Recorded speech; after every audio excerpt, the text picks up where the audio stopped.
It's a great shame that in the Western world especially, we attach all these conditions. I'm lovable if I've got thin thighs and big hair. But what if I've got big thighs and thin hair? What does that mean? I'm not lovable? No, it doesn't. But when you read magazines and watch TV shows, we fall into this trap of what lovable is.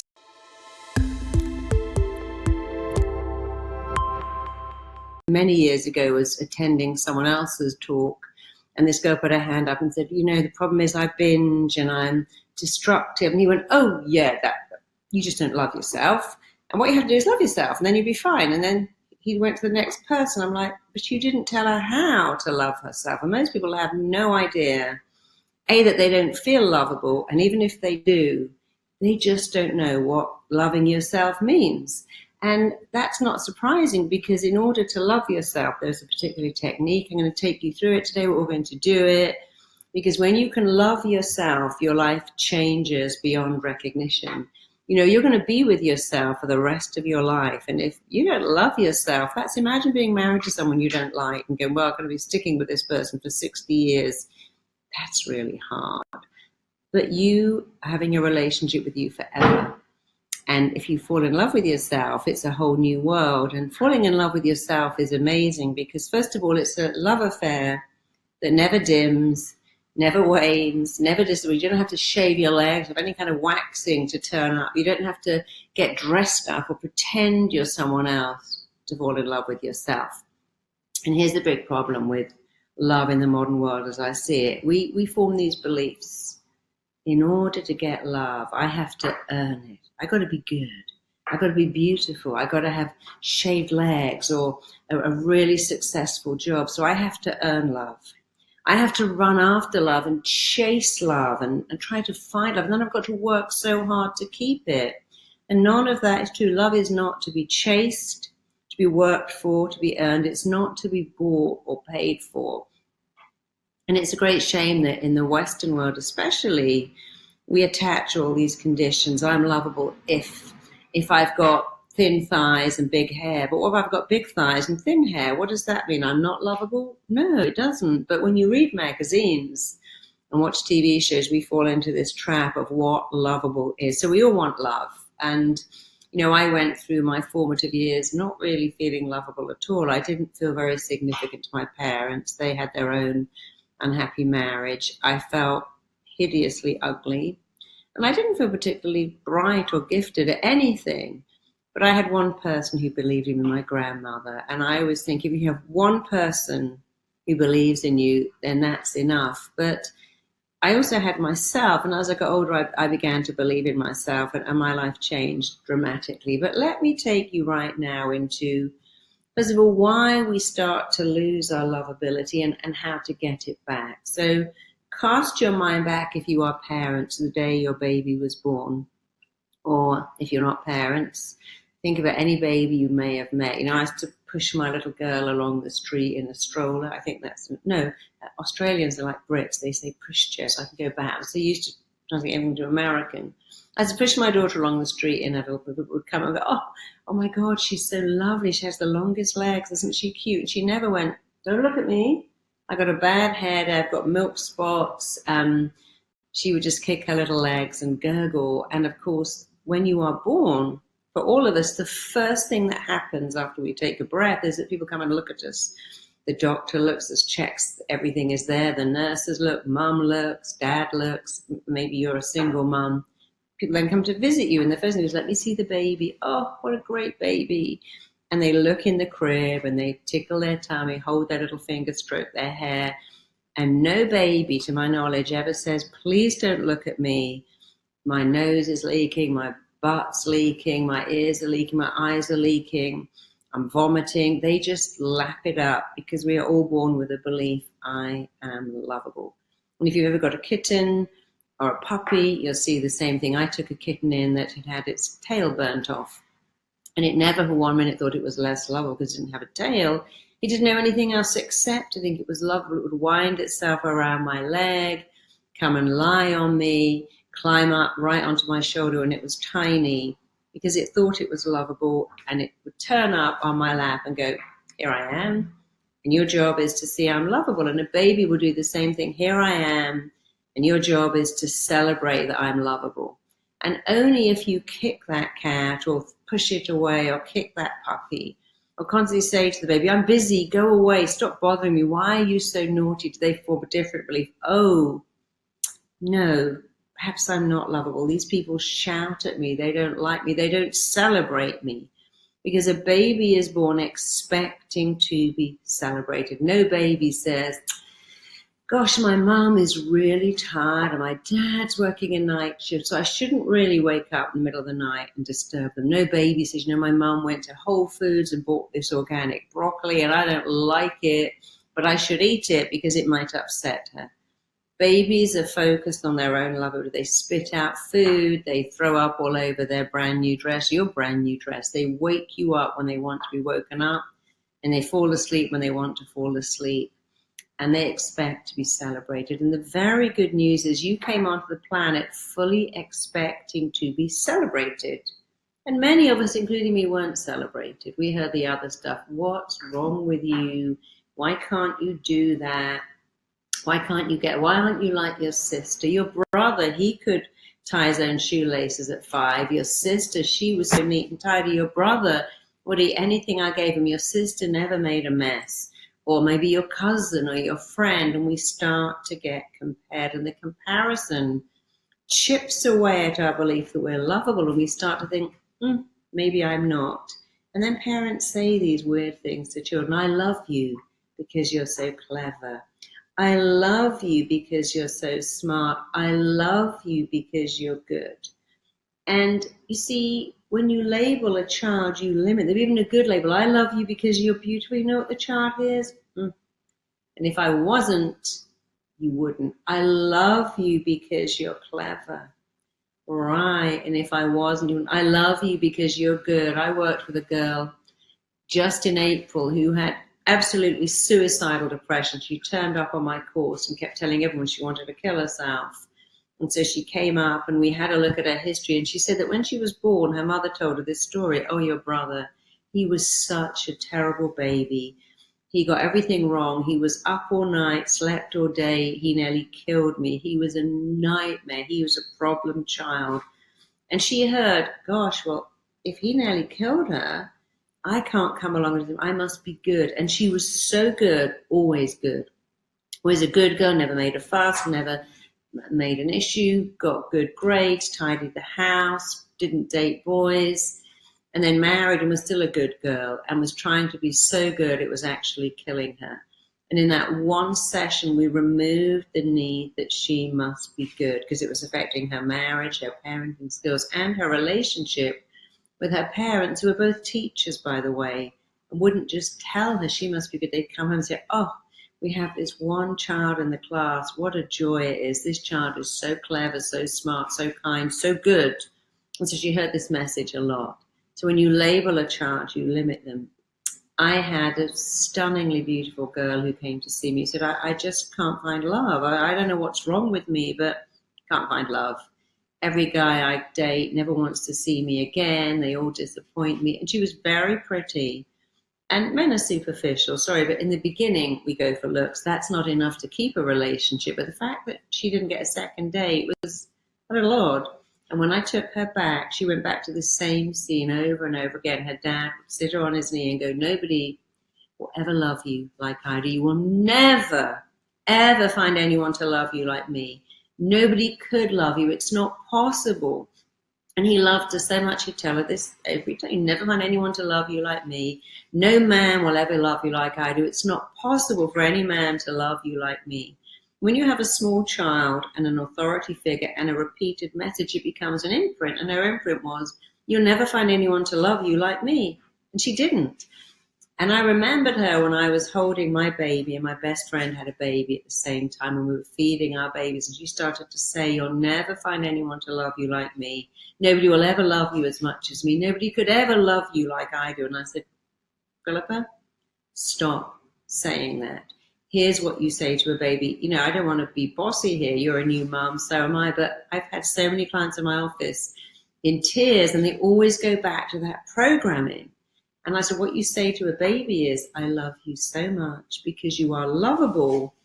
And your whole life, you'll find people who love you because you're lovable. I told that to my daughter over and over again. She still had issues with crazy boys that hurt her, but she always felt she deserved more. She felt she deserved better. She knew she was lovable. So with well-meaning parents who say, you'll never find love like me, nobody could love you like that, or here's another issue, you see mum crying all the time because she's let down by a guy. Then another guy lets her down, and that child forms belief. Love hurts. Love is painful. Here's that song, love hurts, love wounds, love bruised. As we hear all these songs, I'm dying without love. I can't live without your love. And so we form these beliefs. Oh, love is that painful thing. My mum is always crying. My dad is always fighting, saying, you trapped me, this is hell. Maybe your mother is saying that. Be very careful here about doing this gender stereotyping. I know we have people who are in love with the same sex. My children's godparents were gay because I knew they'd be great godparents because they decided not to have their own children, and they are to this day. So it doesn't matter what kind of love you want. It's not about the gender, it's about your belief. And then we have a third one. So we have the well-meaning parents who say you'll never find love. We have the parents whose own love relationship is a car crash, and we look at that and go, oh, I don't want that. Oh, I'd rather be my own than have that. And then people say, oh my God, it killed me when that relationship ended. I'd rather die than go through it again. Then we have group 3 where people say, well, if you keep eating cake, you'll get fat. Nobody will love you. If you keep doing that, you won't find love. Don't ever let that person see you walking around like that with uncombed hair and hairy legs, because they won't like that. And my mother said that to me one day. My boyfriend was telling, I was in a dressing gown. She went, oh, get dressed. He won't love you if you look like that. I said, no, he will love me however I look. But both my mother and grandmother said to me, quick, run upstairs, do your hair, take off that dressing gown. He won't love you if you don't look perfect. And then we have far worse things. One of my clients said her father said, well, no one's going to love you. You're like your mother. You've got nothing to offer a guy. So we get this message. And then we get an even worse message from magazines. You get love if you're perfect. If you look, magazines do so much damage. The internet does so much damage. We're exposed over and over again to fake images of what a lovable person looks like. Shiny, glossy hair, perfect breasts, super skinny, always smiling, perfect teeth. It's not really like that, but the media tells us it is. So that's how you buy into I'm not lovable. You read magazines, you watch TV shows, you watch Friends. I mean, who's ever met a waitress who lives in Central Park? Not me. But we see these problems. We think, well, I'm not lovable. We compare ourselves to images that are fake. How do you tell yourself you're lovable? I'm going to give you 3 things. The first thing is you look in the mirror every day and you go, hey, there you are, you lovable creature. You might say, I feel a bit stupid doing that. Who cares? Do you look in there and go, oh my God, there you are, look at your hair. You should have put more makeup on, or, that doesn't suit you, or, gosh, you should have got a better outfit. That shirt needs pressing, that tie has got to stand it. We look in the mirror and we begin the criticism. So I want you every day to look at the mirror and go, there you are, I love you. I know it seems silly, but it doesn't matter if it's silly. If it makes you feel lovable and attract a great person, do it. Because I'd do anything to find the love of my life. Well, here's the first thing. Look in the mirror and go, I love you. I can't do that. You just said you do anything. Yeah, anything but that. No, that's it. That's the first step. It's easy, it's free, it's immediate, it's not painful. Why won't you do that? Well, I don't believe it. I know, that's why you've got to do it, and then you'll believe it. The mind learns by repetition. The mind couldn't care less what you tell it, it lets it in. So the first thing you must do, and I want you to commit to doing it, is to say, there you are, I love you. There you are, you're lovable. I do yoga a lot. And I find that I bend over. When I stand up, I sort of go, oh, there you are. Hi, there you are, you lovable thing. And I do that a lot. In fact, I don't really need to do it now because I've done it so much that I'm okay. I had an agony column on Cosmo. Girls would write to me and go, oh, I met this guy and he loved me. Now he's dumped me and now I'm nothing. I'm worthless without him. And I'd tell them the truth, listen, everything he liked about you is still in you.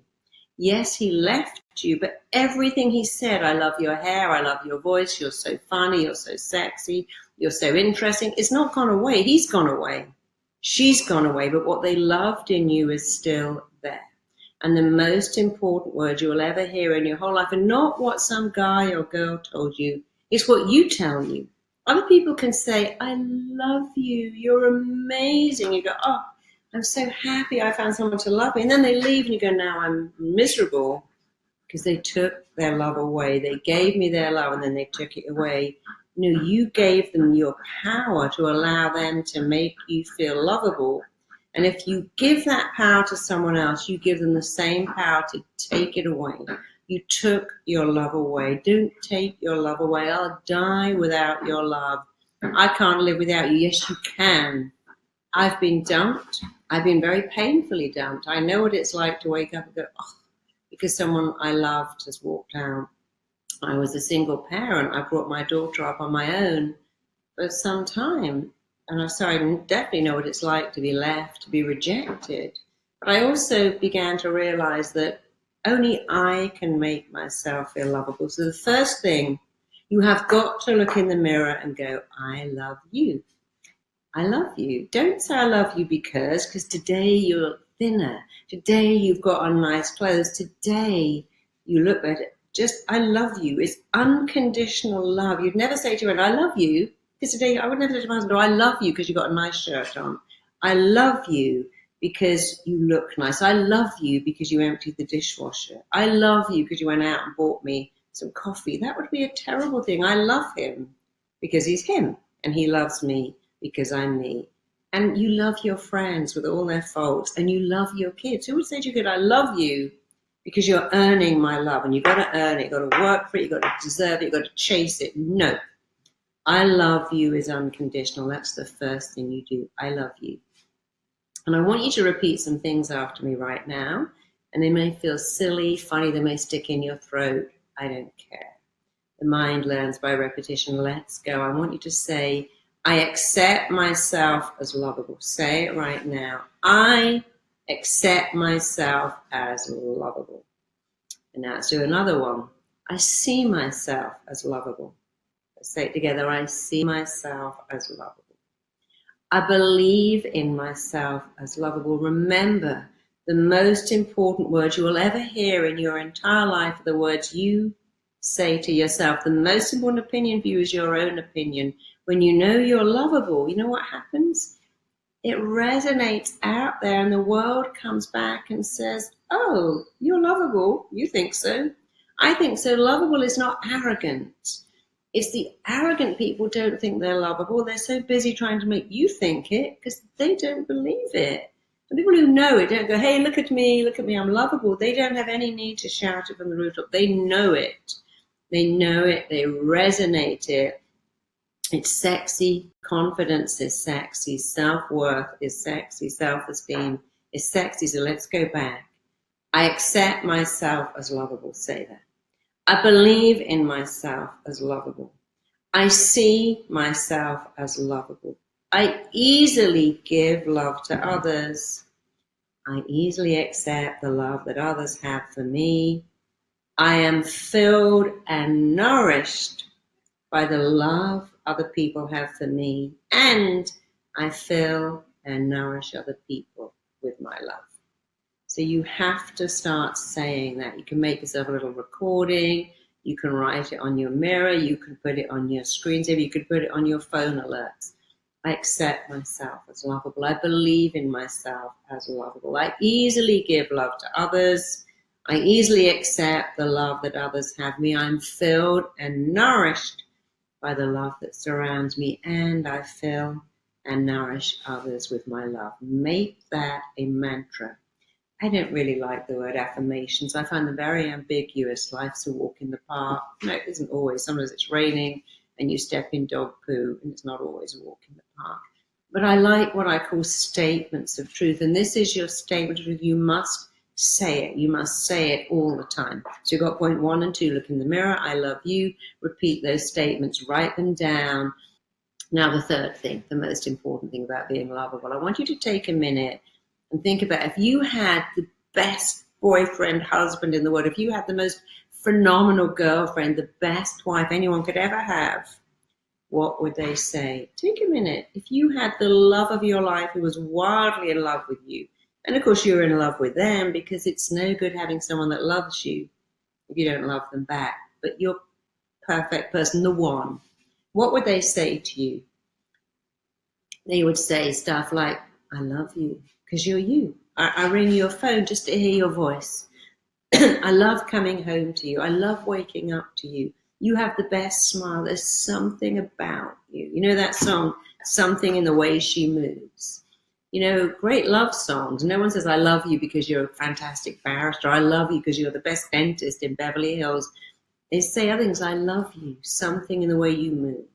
I love your voice. I love the curve. I love you. I love you. So what would your ideal person say to you? Maybe even write it down. Get a pen and write down what your ideal love match would say to you, and then start to say it yourself. I love you. I love waking up to you. I love coming home to you.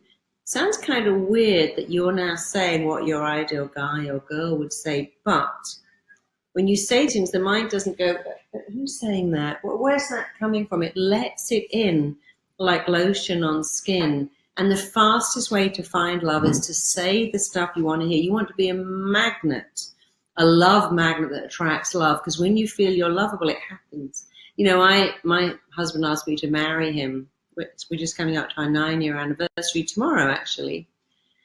So he asked me to marry him, and it was very romantic. And the next day I had to fly to Spain, and I went through security, put my laptop down. And as I got through, this guy ran up and went, hey, I think you dropped this bit of paper.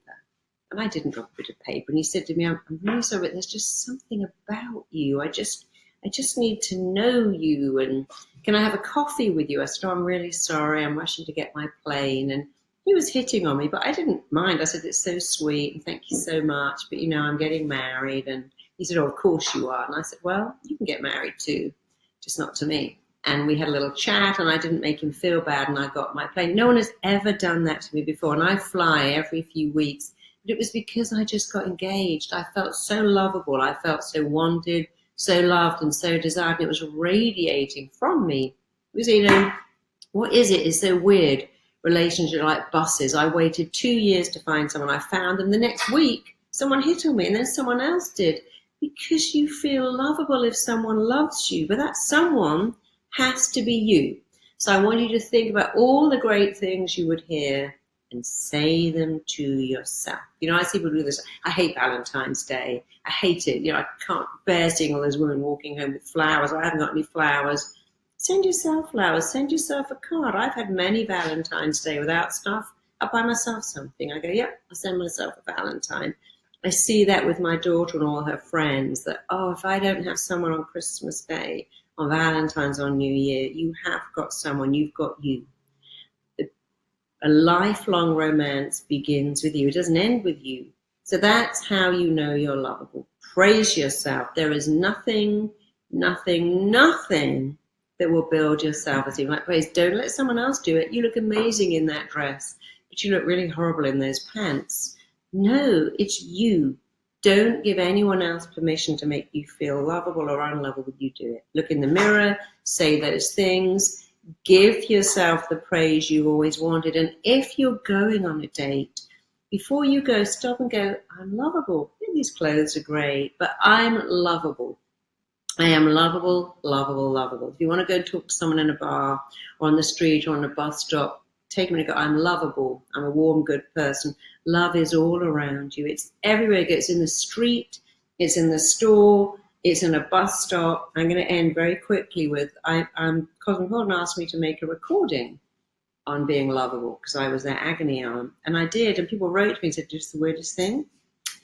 I listened to that recording, and the next door neighbor came up to me. I'd lived next to this guy for 4 years. I'd never even seen him. He'd never seen me. And suddenly, I don't know, the stars collided. He was in my way. I was in his, and we're together. Someone else, I listened to that recording. I went to my supermarket, and someone came out and went, I'm really sorry, I don't do this, but there's just something about you. And can I talk to you? Can I have a coffee with you? And so many people got married from that recording because it made them feel lovable. Whatever you focus on, you get more of. When you focus on you're not lovable, you get more of it. When you focus on I'm lovable.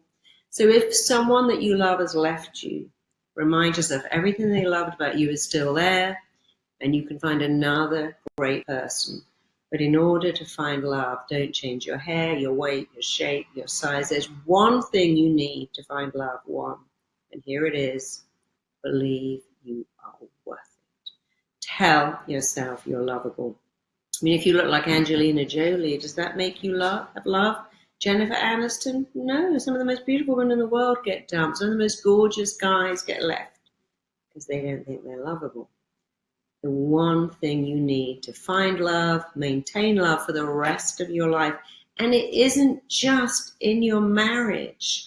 To have a great relationship with your in-laws, with your boss, with your friends, with your own kids, you have to know you are lovable. It changes everything forever.